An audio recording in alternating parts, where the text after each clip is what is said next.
Shalom, Akim. I'm going to give all praises and glory to Yahweh, Ba'ashem, Yahushai, Ba'ashem, Rakah, Kadash. Double honors to the elders and apostle GMS who teach in Ruleville, and salutations to all the Akim in all four corners of earth who's pushing this truth and sincerity. Shalom, Akim. I'm going to get into this little article right here I just stumbled upon. Speaking about the war going on in Yemen.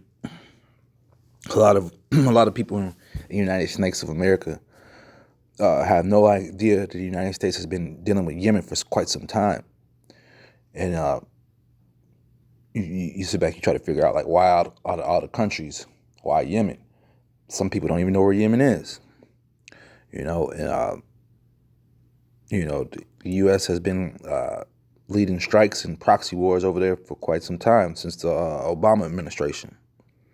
So we're into we're Obama won two administrations, and then we went to Trump, and now we're into Biden's administration, and now the title says Biden ending U.S. support for offense operations in Yemen doesn't mean actual end to war. Skeptics caution as activists rejoice. A lot of, like, once again, I said at the beginning, a lot of the people in the United States don't even know where this place is. They don't even know that the United States was at war with these places.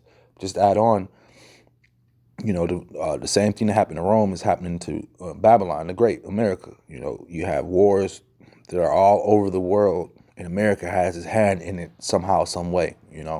Somehow, some way, it's being the aggressor, or just playing the back row. When I mean the back row, or they're funding one side against the other to continue the civil war going. Because the name of the game is to have destabilize your government. That's the name of the game. Let me show you a picture of where Yemen is. Here's a picture of Yemen down here at the bottom. This is the Horn of Africa right here.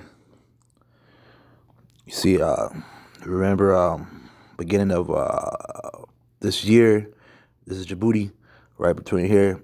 I forgot what they call this horn, but this little area right here, this is where Iran had put the ships to block the United States from coming out of there with oil, as well as the United States was doing other things too as well to the countries, to these countries. And here's Iran up here, and this is of American interest right here. Is Saudi Arabia. Look at the United Emirates, and you got Bahrain. Kuwait's over there, but all the way towards the bottom is Yemen. And they've been going to war. Saudi Arabia has been pouring troops in there on one side. All these Arab countries have been going against this one Arab country with the backing of America at helping the Arabs, whether it be the Saudi Arabians or any one of the other stronger nations. So this proxy war has been going on for some time. Yeah, let me read some of this article. He says, while peace activists cheered the news that the U.S. will be ending its support for Saudi-led offense operations in Yemen, as a far cry from actually ending the 6-year war that began with Barack Obama tactic blessing. Once again, I said that Saudi is they're hell bent on attacking that Yemen country down there below, and who is the Saudis? They have their own military and muscle and everything, but for the most part, they call upon America to come help out. If you remember, the Saudi, they had a rumble in their family. The prince locked away his brothers and other people who were fighting for that position that he was in. And he locked them in one of those grand hotels over there. Some of them got killed off and everything. And America backs whichever violent rebel decides to come to power. That's just the way they do it. But let me bring this verse out real quick. This is 1 Thessalonians 5:3. For when they shall say peace and safety and sudden. Slaki. This is 1 Thessalonians 5:3. For when they shall say peace and safety, then sudden destruction cometh upon them, as travail upon a woman with child, and they shall not escape. And we see that happening here, where they telling the people, like, hey, the skeptics, whoever the skeptics would be, probably the people who write in the newspaper and the people who want to dumb down the information of the place. They actually feel that the U.S. is going to stop supporting one group, which would be Saudi Arabia, and that the war is going to end like that. It's not that easy. They're over there for a reason. They're testing out these weapons. That's one of the main reasons. Is a lot of these battlegrounds are areas where they test out different weaponry. you know, as well as also, you got different types of genocide that's happening over here. I'm gonna read some of this. It's gonna explain some of it. He says, National Security Advisor Jay Sullivan previewed the Yemen announcement ahead of President Joe Biden's major foreign policy speech on Thursday, telling reporters the decision extends to the types of offensive operations that perpetuate a civil war in Yemen that has led to a humanitarian crisis, and that it does not apply to U.S. operations against al-Qaeda in the Arabian Peninsula. So that's all the United States needs to do is to rile up the people, or even its leaders who fund them is just telling them that we're chasing Al Qaeda.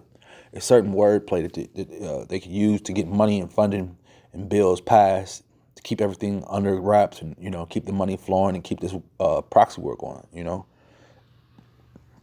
It says the news was immediately held by peace activists who praised Biden even as they admitted they didn't know all the details. And that's just once again propaganda from these different news agencies because here's pictures of Yemen being destroyed and stuff. Like this place really gets rocked, and America's over there doing a number over there. But like I say, this won't be on your evening news. You won't find out about this. You have to know what's going on. You have to know about this country to know that America's been over here for quite some time, just doing what they do, man. War. He said, what did he say? The news was immediately held by peace activists who praised Biden, even as they admitted they didn't know all the details, man.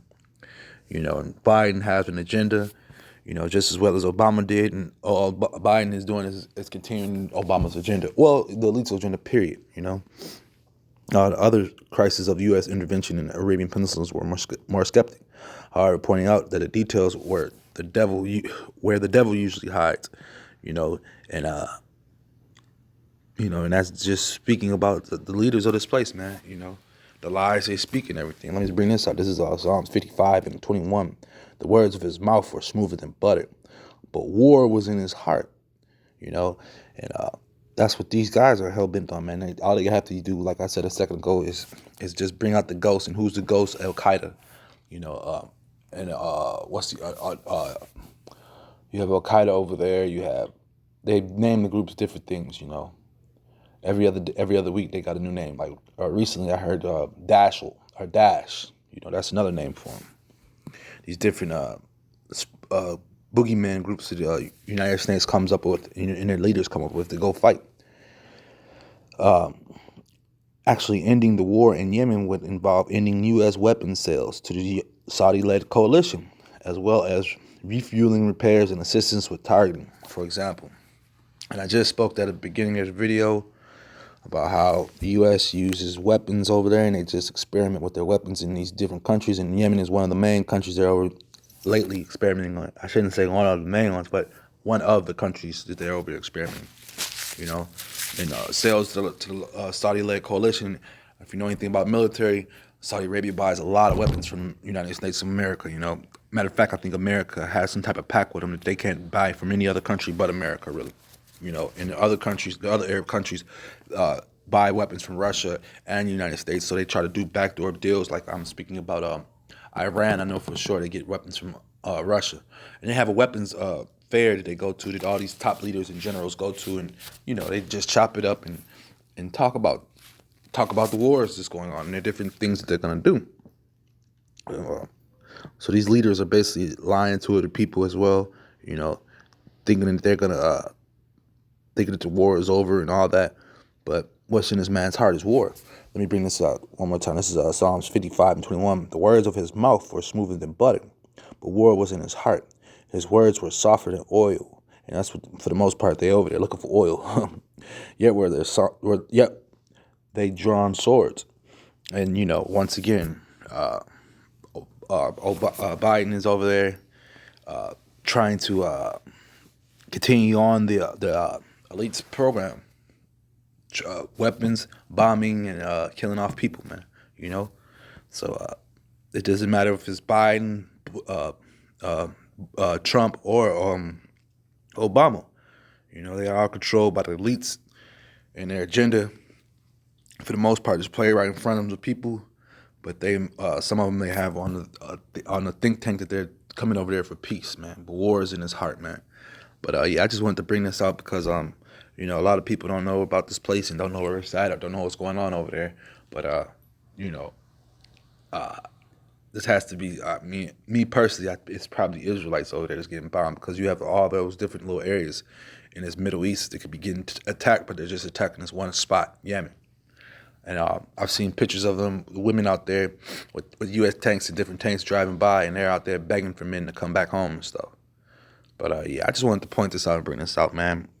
You know, how Esau, how his kingdom is going down, and how he has his army stretched in different parts of the world fighting wars, man. And this is just one area. You know, there's numerous other areas where Esau has proxy wars going on. You know, one side backs Russia, the other side is backed by the United States. And that's what a proxy war is. So you just don't use Russia, United States name because that would be a war. So you back these different groups, and that's called a proxy war. And that's what we have going on in a lot of spots in the world. So when you see these different wars just going on, and you hear about them, they've been going on for 10, 15 plus years or longer, some of them shorter, you know, and that's the thing, that's the name of it. That's why they have these different groups, like Al Qaeda's backed by one country, and other groups are backed by another country. They can't use their name right now because that'll be a war. So you just use these proxy names, and proxy wars, I should say, Slaki. With that being said, I hope this is edifying. Shalom, Akim.